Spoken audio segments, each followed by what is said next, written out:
Good morning, good evening, whatever time of day it is for you. Welcome to this thing that I do called Thor's Entertainment. I am Thor, and today I'm doing another Fatal Friday video, the series I do where I go into the Kombat League and I casually try to get the unique finishers for the main roster and cameo fighters of Mortal Kombat 1. And this time around, I am breaking out the cameo Jax and the main roster character Kitana, and I'm trying to get Jax's Fatality Big Boot, which I did not even realize that was the name of this Fatality, and I've been calling it that the entire time that I've ever used it or seen somebody use it. So yeah, somehow I managed to nail the name of that one just by seeing it, so I guess this is probably the most appropriately named Fatality, or at least the easiest one to guess.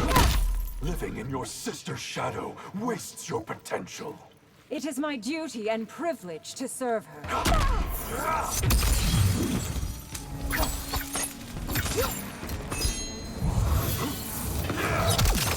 Take one. Action! So like with most of the other cameo fighters, most of their fatalities are typically a callback to an old or original fatality they had like in one of the original games or whatever their debut game was.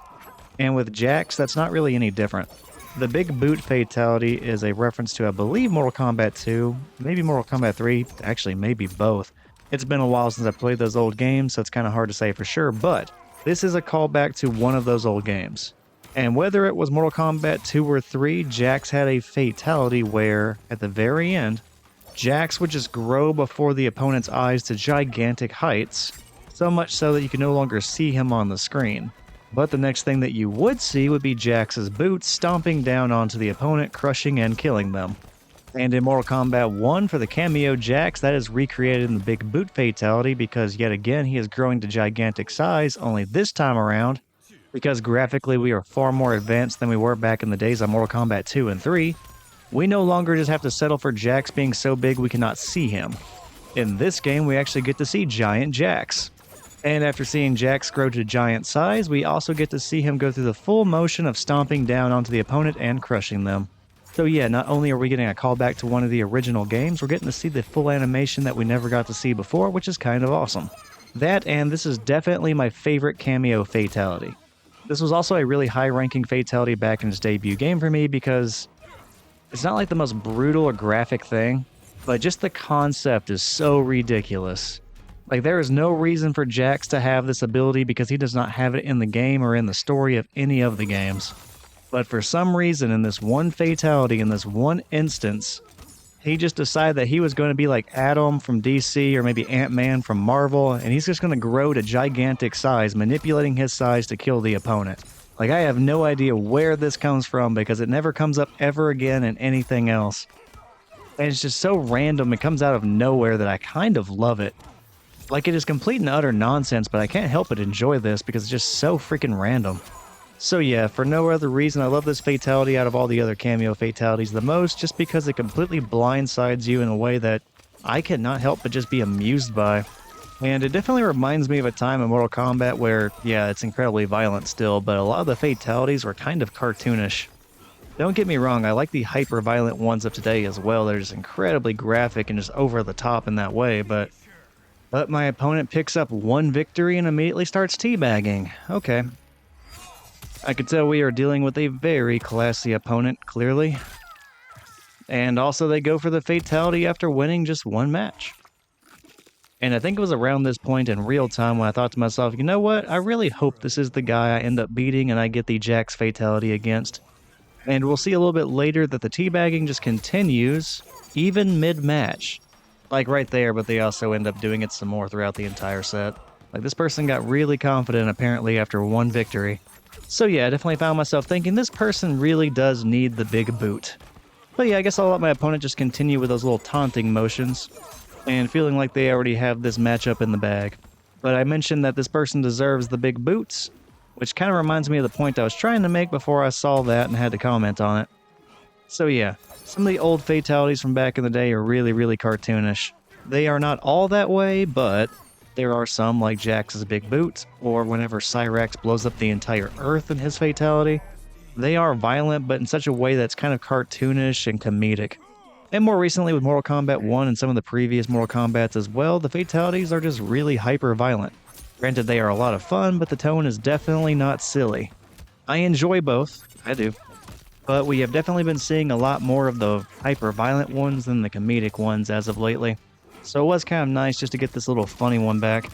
And I don't mean like friendships or babalities or anything like that that are intended to be kind of funny or silly, but with fatalities that do result in the opponent's death, it is kind of nice to see us having a little bit of fun with those, kind of having a laugh about it, as well as just being also in awe at the crazy amount of violence and gore and, all the crazy decapitations, amputations, vivisections, all that good jazz.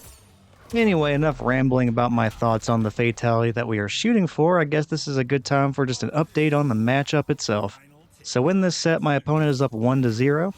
And we now find ourselves in the second match of the set where we have gone into the third and final round. If I lose this round, I lose the entire set. If I win it, the score goes up to 1-1, all tied up. And then we will go into a third and final match to determine who ends up winning the entire set.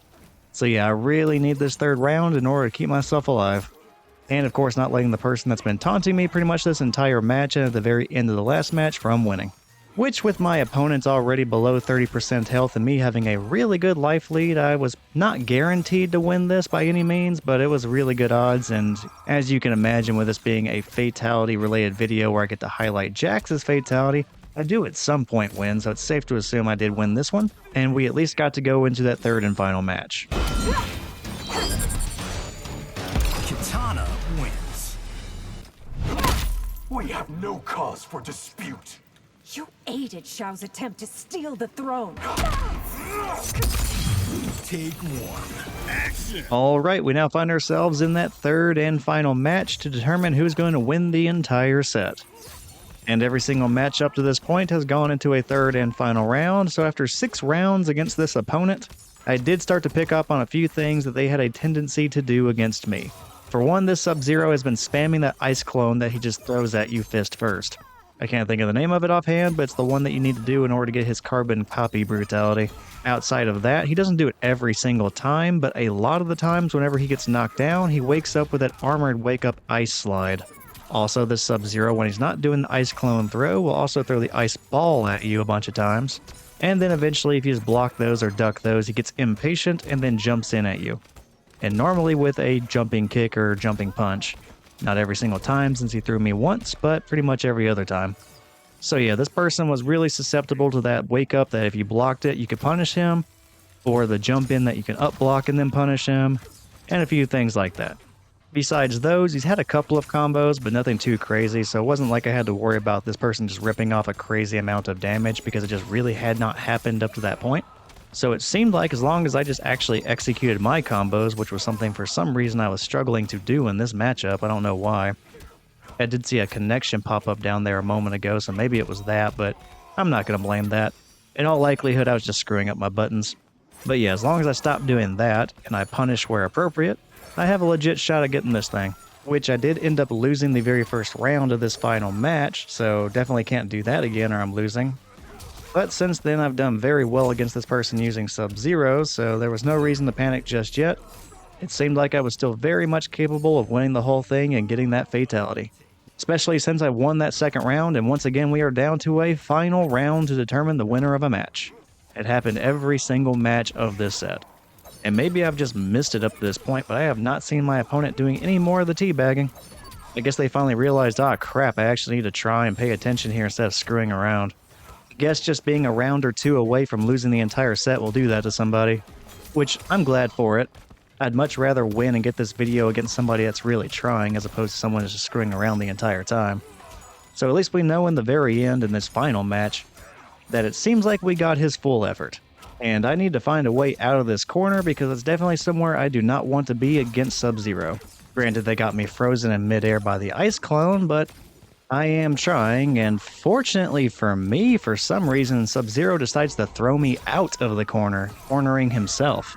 And I called it, well, kind of. I actually expected him to do the armored wake-up to try getting back out of the corner, but instead he went for the ice clone throw. Either way, I tank it with one hit of armor with my fatal blow, and it hits him before he can recover and block. We win, and it's fatality time.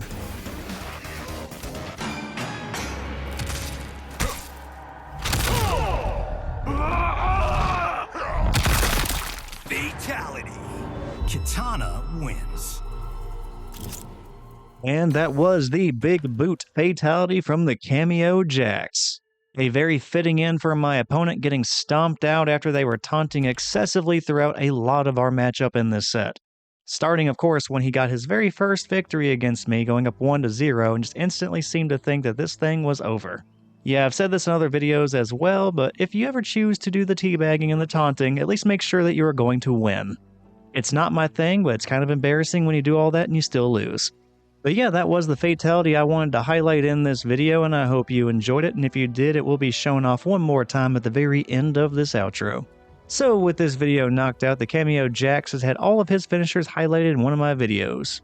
So yeah, I managed to get him and the Kameo Scorpion knocked out around the same time for these videos, which is nice because I'm getting some more characters crossed off my list of ones I need to cover. And of course, if there ever ends up being more finishers added for these Kameo fighters, I may come back and revisit them in the future, but for right now, we are done with the Kameo Jax, and it has been awesome. And I really feel like I got to end my time having fun utilizing him as my cameo in style. But yeah, again, I hope you enjoyed this finisher video. If you did, there are others for Mortal Kombat 1 on the Thor's Entertainment channel. All those can be found under the Mortal Kombat 1 online playlist. But that is going to do it for me. Take care, and hopefully I see you next time.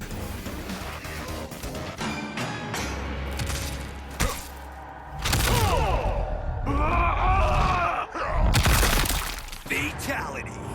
Kitana wins.